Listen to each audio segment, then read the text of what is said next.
Hola amigos, bienvenidos a esta nueva emisión de Sin Filtros. Hoy vamos a tocar un tema muy interesante que debemos entender y tiene que ver con la teoría de juegos. Ya vamos a tener un experto que nos va a dar detalles sobre ello. Antes de darle la bienvenida, quiero saludar a toda la gente que a esta hora se une a nuestras diversas plataformas. Un saludo muy especial a todos nuestros amigos de Distrito TV. Igualmente queremos saludar a nuestros amigos, a nuestra audiencia de YouTube y de nuestra cuenta de Rumble. Igualmente saludamos y agradecemos a todos nuestros patrocinantes de nuestra cuenta de patreon.com/Venezuela Política y de YouTube, nuestro canal, y así como también a todos nuestros moderadores, nuestras llaves azules. Y ahora sí, vamos a darle la bienvenida a Guillermo Salas. Ustedes lo conocen muy bien, es nuestro amigo de acá de Sin Filtros, experto en el área electoral y físico de profesión. Bienvenido, Guillermo. Muchas gracias por estar una vez más con nosotros. Muchas gracias, mi amor, muchas gracias por tu invitación. Y yo creo que el tema de fondo del que queremos hablar es cómo un gobierno tan malo y que le ha traído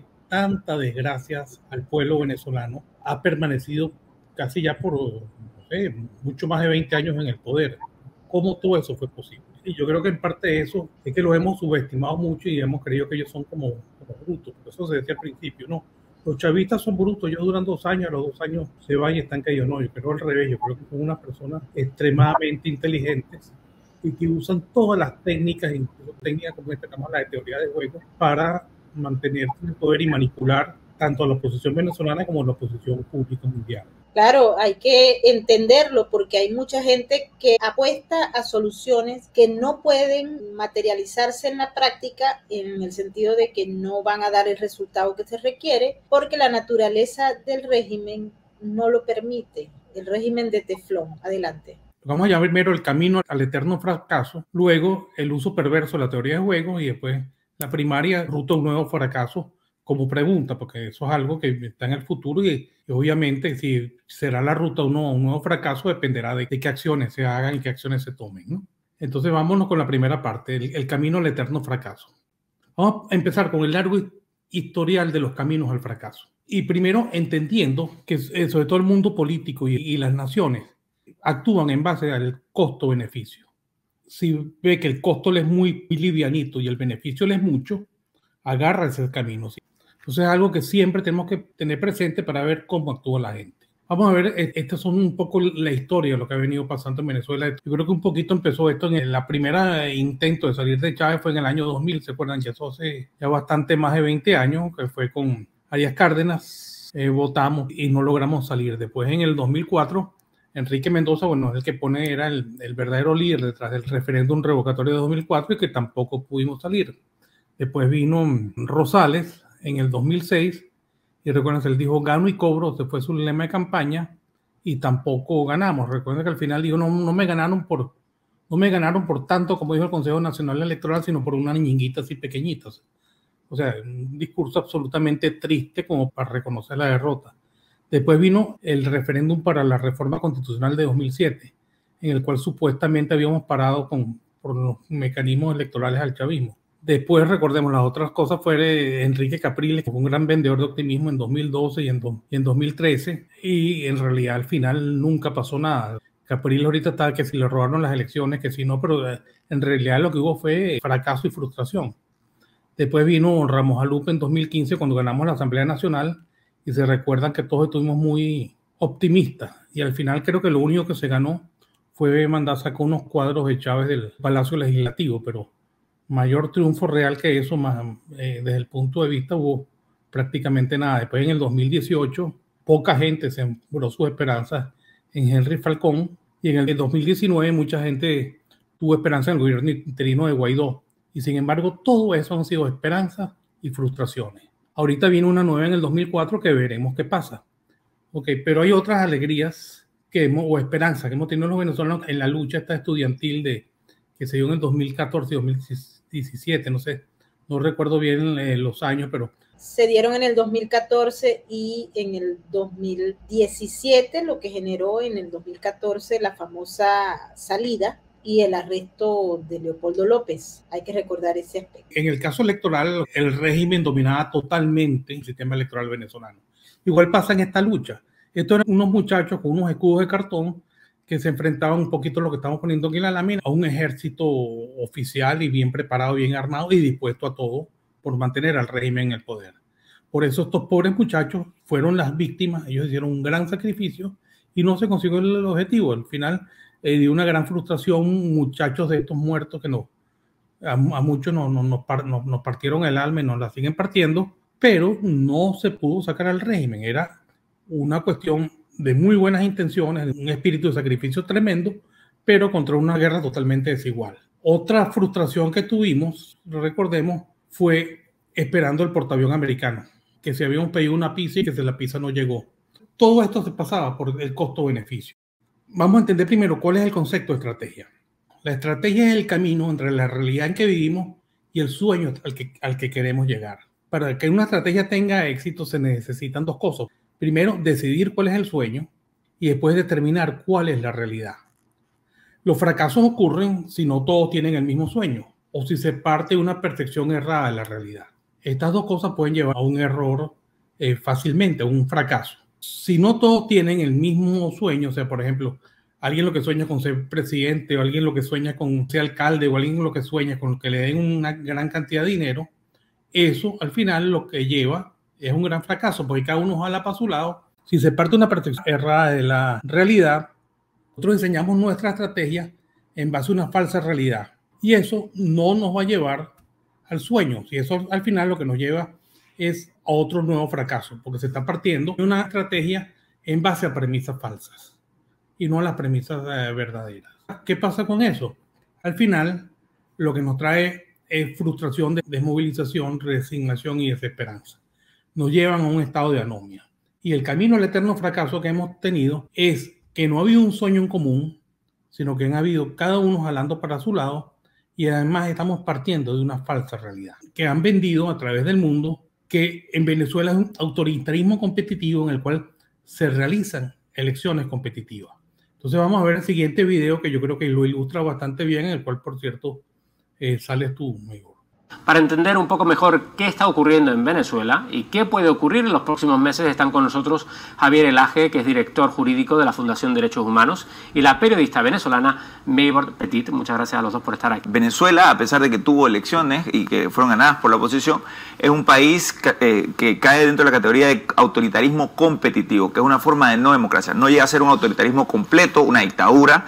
La definición de la que hablamos viene de un profesor de Harvard, de hecho, que se llama Steve Levitsky, un profesor de Toronto, Lucan Way, que define democracia, autoritarismo competitivo y autoritarismo completo. En los autoritarismos competitivos sucede esto. Puede ganar la oposición porque es legal y puede participar en oposiciones, participa en condiciones de igualdad. ¿Qué cosa es un autoritarismo competitivo? En la literatura y en los congresos internacionales de ciencia política se viene señalando el caso venezolano como un caso de autoritarismo competitivo. Venezuela hoy en día es un régimen autoritario y competitivo. Ok, este es justamente el profesor de Harvard que mantiene que Venezuela es un autoritarismo competitivo. Como lo dice un profesor de Harvard y nosotros los venezolanos tenemos como el síndrome del guayuco, okay, entonces lo que diga un profesor de Harvard está bien. Entonces nosotros nos hemos sometido toda nuestra estrategia a que Venezuela es un autoritarismo competitivo, el cual realiza elecciones competitivas. Y esto no solo lo han vendido en Venezuela, esta idea. Esta idea la han vendido a todos los organismos de poder en el mundo y desde los puntos más importantes, así como el de Freedom House y todo eso, han mantenido que Venezuela es un autoritarismo competitivo. Entonces lo que vamos a hacer es buscar la salida menos traumática, que son las elecciones. Ahorita vamos a esperar las del 2024, después vendrán las del 2030, etcétera, etcétera, etcétera. Nos vendieron el remedio. No solo que nos vendieron el remedio a nosotros, sino que a todos los países del mundo le dieron cuál es el remedio para Venezuela. El remedio para Venezuela es ir a elecciones, pero las elecciones son competitivas e incluso dicen que se hacen en igualdad de condiciones. Yo creo que eso es un disparate y que no se ha entendido y es que nos ha llevado, por lo menos por la vía electoral, a la frustración, desmovilización, resignación y desesperanza. La táctica del adversario del régimen es que nosotros creamos una falsa realidad, tanto para los venezolanos como para el mundo, para que las estrategias que diseñemos no sirvan. O sea, ellos venden un remedio o promocionan un remedio que saben de antemano que no sirve, entonces se eternizan en el poder. Entonces, ¿qué pasa en la estrategia opositora desde el 2000 hasta quién sabe cuándo? Ellos buscan tener un candidato único, dicen que las elecciones son competitivas, al final viene el triunfo oficialista y después a nosotros llega una inmensa frustración. Eso es un ciclo. Después, bueno, el candidato único, elecciones competitivas, es un ciclo que puede ser ad infinitum. El autoritarismo competitivo, o sea, se escribió en este libro y en un artículo por el profesor de Harvard que vimos. Pero Venezuela no es un autoritarismo competitivo. Venezuela es una nueva forma de dominación que se llama socialismo del siglo XXI, en el cual ha sido extremadamente exitoso para quienes lo instauraron. Porque somete al pueblo y lo subyuga mientras mantiene confundido a todo el mundo. Yo creo que vale la pena destacar ahí, Guillermo, un aspecto fundamental, y es que mucha gente no cree que la naturaleza del régimen de Nicolás Maduro o del chavismo es de carácter autoritario y donde la fuerza política se entremezcla con las organizaciones criminales y con aliados estratégicos que tienen no solamente poder desde el punto de vista económico basado en economía ilegal, sino también algo fundamental que hay que entender, y es que todas estas alianzas que hay y que en el régimen pues prácticamente su balance está allí, tienen unos mecanismos de propaganda, de imposición del relato que cuentan desde expertos, profesor de Harvard, opinadores de oficio, expertos que vienen de la ONU o de cualquier otro lugar para expresar una respuesta que luzca satisfactoria para la gente que está confundida.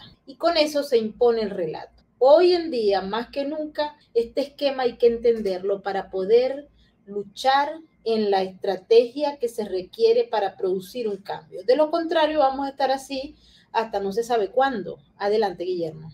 Esta lámina es la que resume el camino al eterno fracaso. Primero, la táctica del adversario ha sido construir una falsa realidad en base a la cual cada quien y para cada interés distinto, o sea, con cada sueño distinto, se construye una realidad distinta. O sea, desde que le den plata, desde que alguien reciba 10 millones de dólares, hasta el ser presidente, hasta el sueño democrático o cualquiera, o simplemente con que le den una alcaldía. Ahora vamos a ver un poquito cómo funciona esto y cómo lo han logrado hacer.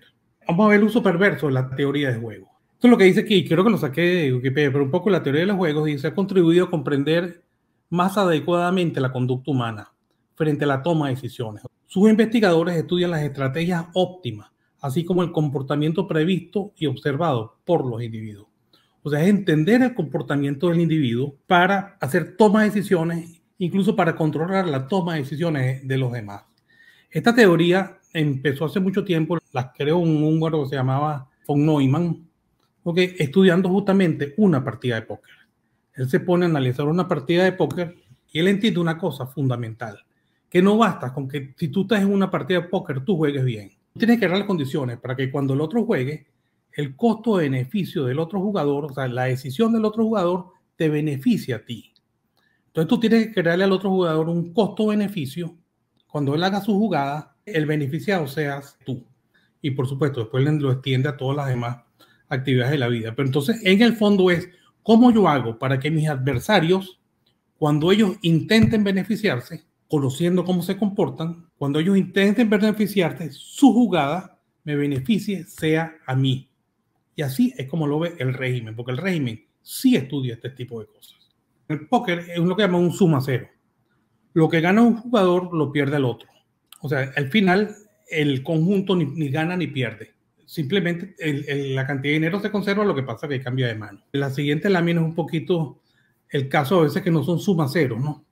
El inventor von Neumann, y entonces aparecen dos personajes muy importantes, que es Adam Smith, que es muchas veces el padre del liberalismo económico, y John Nash, que entran en una discusión en torno a esto, aunque vivían en épocas muy, muy distintas, ¿no?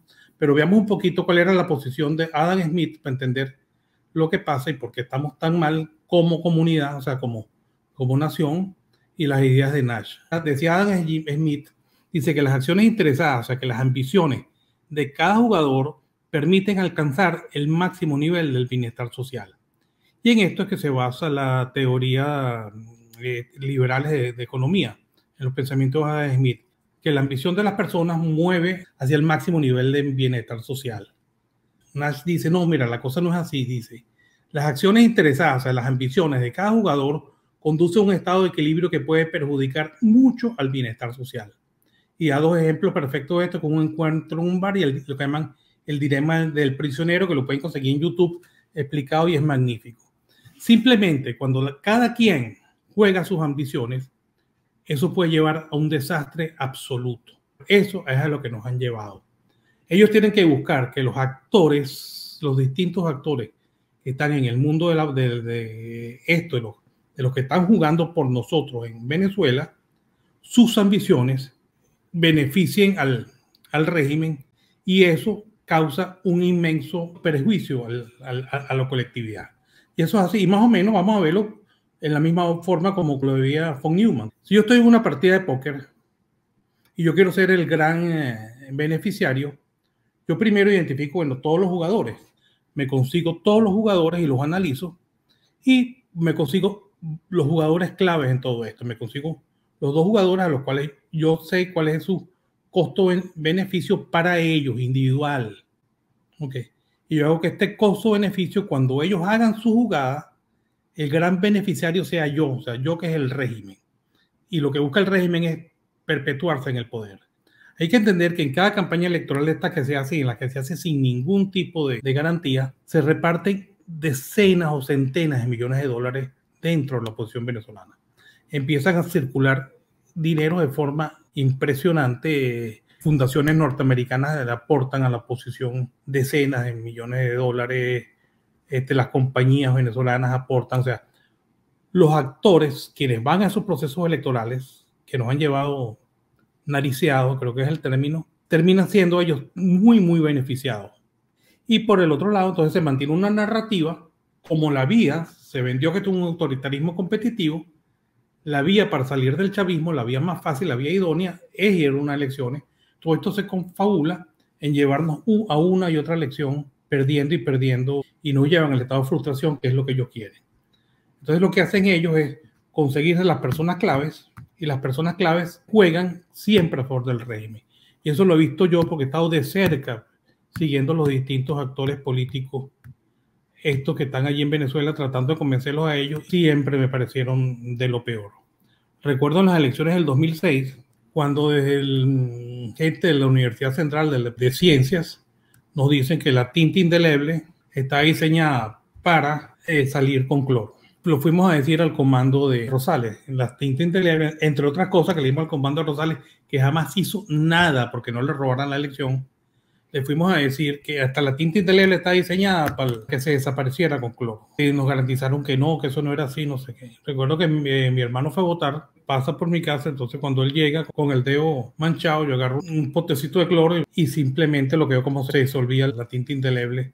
Y yo simplemente me di cuenta, mira, esto es una cochinada lo que nos están haciendo los venezolanos. Aquí hay muchas voluntades compradas, hay muchas cosas hechas para que todo quede callado. Que ellos tocan ciertos y determinados puntos especiales para mantener una narrativa que lleve al pueblo al estado de frustración, o sea, para que nunca gane y lo mantenga frustrado. En el caso de los actores espectaculares que está marcando Guillermo en esta presentación, quiero recordarles, y yo siempre insisto en el tema del crimen organizado transnacional, porque Venezuela funciona como un gran cartel. El crimen organizado transnacional, para poder controlar, neutralizar, doblegar, extorsionar a los actores, necesita conocerlos bien y conocer también debilidades y fortalezas de cada uno de los actores. Por ejemplo, si hay un político que dice que es de oposición y ha pasado, por cierto, por varios partidos políticos, y ese político tiene relación con el régimen y recibe contratitos para unas comiditas del régimen, y luego cada vez que es necesario, ese político rentado por el régimen sale a hablar y a decir cosas y a proponer cosas, como por ejemplo que el candidato que está inhabilitado o los candidatos que estén inhabilitados, pues que se borren todos y que pongan otro. Siempre es necesario. Pero ¿por qué estos actores actúan para neutralizar un escenario? Porque los tienen tomados en su esencia por crímenes que pueden ir desde consumo de sustancias estupefacientes, contratitos por aquí y por allá con el régimen o debilidades de otra naturaleza. Y eso hace un expediente que lo usan desde la época del socialismo en la Unión Soviética, pasando por Cuba y pasando por Corea del Norte y por supuesto que aterrizando en Venezuela. Esta teoría del juego, donde se identifican actores claves a los que hay que neutralizar, coincide perfectamente con cómo el esquema en el que se maneja el crimen organizado transnacional para neutralizar a dichos actores. Adelante, Guillermo.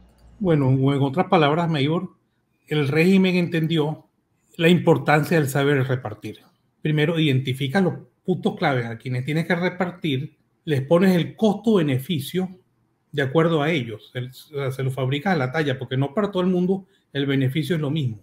Para alguien el beneficio es simplemente dinero, para el otro es tener cierta esperanza, para el otro. Entonces a cada uno de estos actores clave le hace un costo-beneficio y con ellos condicionas y mantienes una narrativa y mantienes a toda Venezuela y a todo el mundo en torno a una estrategia equivocada que lleva a los venezolanos simplemente a una gran frustración. Y así te puedes mantener no por 20 años, sino te puedes mantener por 40, 60, 80 años. Y yo creo que esto es un poco lo que hay que romper. Entonces, si quieres, seguimos viendo y definitivamente, y mientras nos están diciendo que esto es un autoritarismo competitivo, convencen, como en el video donde sales tú, a los actores internacionales de que esto es un autoritarismo competitivo a través de escritos de profesores de Harvard y lo que sea, las estrategias, tanto las de Venezuela como las de fuera de Venezuela, se construyen en base a premisas erradas y eso nos lleva a las grandes frustraciones. La tercera parte, seamos camino a un nuevo fracaso, podemos ponerlo como pregunta, ¿no? Recordemos cuál es la cosa: candidato único, elecciones competitivas, triunfo oficialista y frustración. Eso podría suceder, ¿no? Siempre y cuando no se repitan las mismas condiciones. Yo veo ahorita lo que observo, y creo que también tú, Maybor, el oficialismo está en un problema. Ahorita el que está en el puesto del gobierno es Maduro. El encanto de Maduro en la sociedad venezolana y en el mundo yo creo que es casi cero. Y el jugador que tiene al lado aparentemente va a ser María Corina Machado. Lo primero que hicieron fue inhabilitar a María Corina para tratarla de sacar de las primarias. Espero que tenga otras ambiciones. Entonces, si María Corina lo que tiene es un poco de ambiciones más sanas, eso le podría ser un gravísimo problema para el régimen. Por el otro lado, María Corina sabe perfectamente cómo funciona el sistema electoral venezolano y sabe que es muy difícil a eso enfrentarse. Entonces, por el otro lado, tienen a Maduro. Si él va a dar un meeting en la Plaza Bolívar, no llena la plaza menos que le llegue con autobuses. Es muy difícil para el régimen en una elección María Corina Maduro hacer creer que Maduro gana limpiamente. Si Maduro ganara, el mundo se diera cuenta que eso fue un fraude colosal. Ellos lo que tienen que llegar ahorita, ellos están en ese problema, que la balanza de María Corina de costo-beneficio, ella se pondera de una forma muy distinta, como esperemos, ¿no?, a cómo se ponderan las demás. Yo creo que si ponen a Rosales de candidato opositor, pasa lo mismo que en el 2006, por decirlo así. Guillermo, yo creo que si ponen al señor Rosales como candidato, no va a pasar lo mismo que en el 2006. Porque en el 2006 la sociedad venezolana, que tiene conciencia y pensamiento crítico, no sabía el alcance del señor Manuel Rosales y salió mayoritariamente a apoyarlo. Pero ahora ya está en otro nivel y aunque hay muchos allá adentro que no saben ni quién es Rosales, hay otros que sí y bueno, hay que recordarlo, ¿no? Adelante. Sí, bueno, vamos a hablar un poquito de Rosales. Nosotros tratamos en SDATA de interactuar con el comando de Rosales. Mi impresión que era simplemente mera complicidad. Yo se lo comentaba a mis amigos y me decían, no, estás loco. Esos maracuchos deben tener un plan genial para parar el fraude. Mi opinión es que ellos eran parte del fraude. Pero yo creo que ya la gente se dio cuenta de quién es Rosales. Porque hay un dicho que tienen los españoles que llaman un toro corrido en 7 plazas. Cuando un toro ya lo metes a 7 corridas de toros, ya aprende que no tiene que investigar el capote, sino tiene que investigar al torero, ¿no? Yo creo que eso un poco está pasando con Venezuela y creo que María Corina, ella no cree que Maduro le va a pasar la cinta presidencial. Yo creo que lo que se está jugando es un cambio de narrativa, ¿no?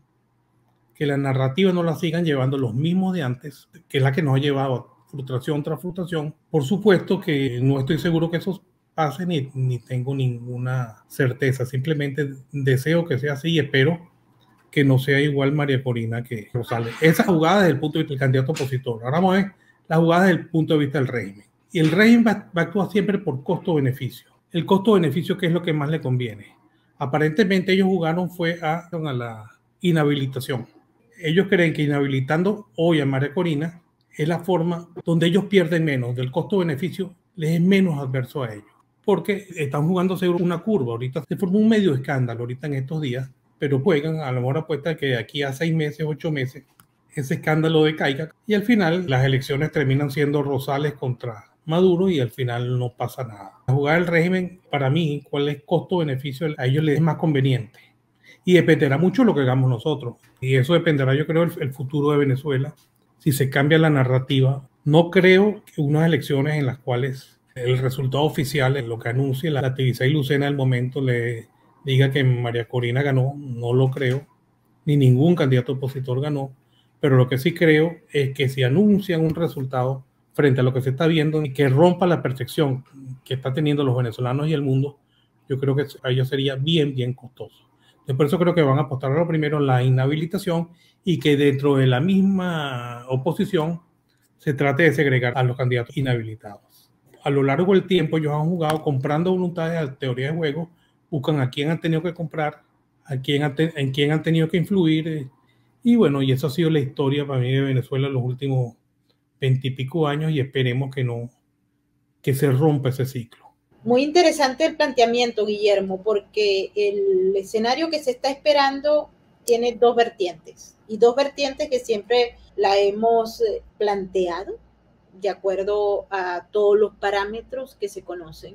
Y hay también una advertencia. Recuerden que desde Hitler, que se teorizó, no era que desde Hitler empezó, desde Hitler se operó un sistema de creencias que está en un laboratorio de propaganda en el que si se repite 100 veces, la mentira se hace verdad o es percibida como verdad. Como estamos en la época de las percepciones, hoy en día se pueden crear realidades paralelas súper creíbles. Y para eso está inclusive la inteligencia artificial como una herramienta clave para generar dobles realidades. Pero eso siempre ha existido, solo que se ha perfeccionado con la tecnología. El régimen tiene ya un aparataje de propaganda creando una percepción paralela, en la que no es cierto que María Corina esté arrasando en los pueblos donde pasa. María Corina no puede tomar aviones en Venezuela porque el mismo régimen lo prohibió.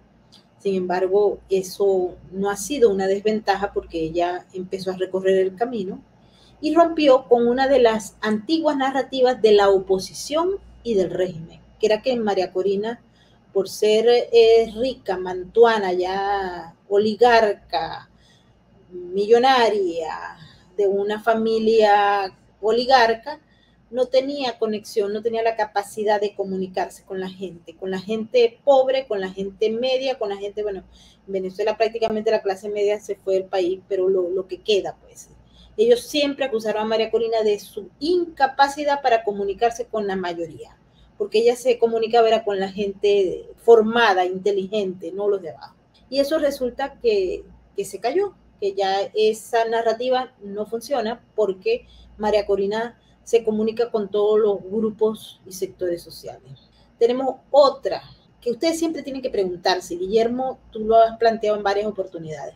El papel que juega en todo este proceso las llamadas encuestas, que generan una percepción para todos aquellos que no conocen quién pagó la encuesta y quién hizo las preguntas y quiénes son la gente que contestó esas preguntas para generar unas respuestas que luego aparecen en todos los medios del régimen, que son casi todos, o algunos que se dicen independientes, pero que no lo son. Esta busca justamente imponer ese pedacito de terreno para crear la narrativa o la realidad paralela. Está también los expertos, como este que presentamos, ese video tiene más o menos como unos 13 años, o fue en Nueva York hace añísimo. El tema es que los expertos salen a imponer narrativa para coordinar con los otros, en el sentido de que haya varios sitios para reafirmar esa posición.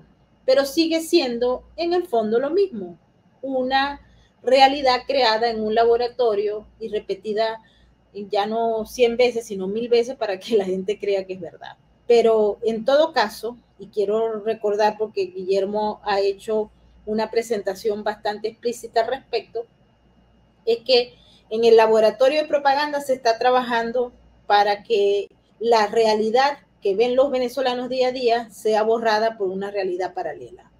2, hay acuerdos estratégicos de los socios del régimen para impulsar un cambio que no es cambio. Es decir, lo que decía Javier en el video, que cambia pero no cambia, porque es que no va a cambiar. Según ellos no va a cambiar.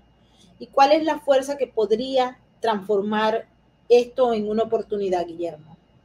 Esto que estamos viviendo, un régimen enquistado con unos socios internacionales poderosos, con el dinero del crimen organizado transnacional y ahora para colmo con el visto bueno de una parte de la administración de Joe Biden. Es muy fuerte enfrentarse a eso y a un conglomerado de medios que apoya una u otra narrativa. Yo creo que aquí el tema clave es un posible liderazgo diferente de la oposición, no sabemos con qué nos van a venir, pero también la acción ciudadana, porque la gente está saliendo del estado de anomia que estaba explicando Guillermo. Y sale por 2 vías, o ve una posibilidad que es ahora o nunca, y el hambre, la miseria y la falta de oportunidades y el desprecio, la xenofobia afuera. Todo eso hace como una especie de mezcla en la que puede surgir una posibilidad de cambio. Guillermo, no sé si para las conclusiones finales quieres avisorar algo sobre este tema. Es un poco de esperanza. Ya somos expertos en que las esperanzas se nos desvanezcan y se nos conviertan en frustraciones, pero vamos a seguirla teniendo. Un poco volviendo a las elecciones del 2006 con Rosales, no solo la encuestadora, los medios de comunicación fueron terribles. Así como el Canal 8 venezolana de televisión era lo que quería el régimen nada más, Globovisión era para decir únicamente, era como el canal de Rosales. Y lo que se querían decir en ambos canales era totalmente ajeno a la realidad. Era imponer una narrativa, esta narrativa de que en el fondo eso no era una dictadura y que iba a salir por los votos. Así nomás, y que el sistema era pulcro, eran elecciones competitivas y confiables. En mi opinión, con aquello que es totalmente descontento con todo aquel sistema, vi que la cosa era mucho más pútrida de lo que me imaginaba. Yo creo. Pero lo otro bueno es que definitivamente los regímenes estos dictatoriales, ni siquiera dictatoriales, porque esto ni siquiera es una dictadura, es una tiranía lo que hay en Venezuela, no son eternos. Como los regímenes a veces no son eternos, hay veces que se producen fracturas y sobre todo una fractura en la narrativa que lo tumba. Hay que entender que para sacar un régimen hay que ver qué elementos están sustentando el régimen en el poder. Y en vez de ir directamente contra el régimen, lo primero es ir contra los elementos que sustentan al régimen. Esa es, yo creo, la estrategia correcta. Y una de las cuestiones fundamentales en la que se sustenta el régimen es en la llamada legitimidad de origen. En mi opinión, lo primero que hay que sacarle al régimen, y lo primero que hubiese que sacarle al régimen en 2024 es la supuesta legitimidad de origen. Porque hasta ahora creo que nuestros grandes enemigos han sido la superficialidad y la inocencia. Tenemos que acabar con esas dos cosas y ir haciendo el mapa de qué es lo que sustenta el régimen e ir dinamitando una por una de esas cosas que están sustentando el régimen. Y las desmontando, irlas desnudando, irlas eliminando y desapareciendo para que el régimen quede sin sustento. Y lo que más sostiene al régimen es la narrativa de la oposición, que no solo de la oposición venezolana, esto es normal, sino que es la que han ellos esparcido por todo el mundo. Bueno, ahí tienen ustedes detalles de lo que puede ser un análisis y un punto para el debate. Ustedes lo toman. Aquí en Sin Filtro les entregamos las herramientas, los puntos de vista. Yo les recomiendo a todos que estudien la teoría del juego. Lo ven en la universidad, bueno, nosotros lo hemos visto en la universidad, pero lo ven en todos los procesos importantes. Y si ustedes entienden la teoría de juego, van a entregarse a la comprensión de lo que son los actores principales y por qué deciden. ¿Cuál es el costo de esa decisión? Y cómo se comporta. Yo siempre traigo a colación el tema del crimen organizado transnacional y cómo opera, cómo se mueve, para poder entender el régimen y para poder entender también los otros regímenes alrededor y el socialismo del siglo XXI con todas sus patrañas. Guillermo, quiero agradecerte por haber estado una vez más con nosotros en Sin Filtros. Seguiremos en la lucha. Así es, seguiremos en la lucha y seguiremos llevándoles a ustedes información sin filtros. Quiero agradecerle a toda la gente que nos vio desde nuestras diversas plataformas. Un saludo a nuestros moderadores, a las llaves azules, que día a día colaboran con nosotros para llevarles a ustedes este programa a través de YouTube y del super chat más inteligente de todas las plataformas. Igualmente saludamos a nuestros amigos de Distrito TV. Por favor, únanse a su causa y también a su app. Bájenla, es muy fácil bajarla y ver toda la programación. Y si están en España, pues véanla por los canales regulares. Nos despedimos, como siempre, con el mensaje de la RAC, porque recuerden que juntos salvamos vidas. Adelante, nos vemos en la próxima. Su mirada no conoce de estadísticas. Aún así, millones de ellos padecen una cruda realidad. Su lealtad es inquebrantable, aunque no haya nadie con quien compartirla. La diferencia la haces tú.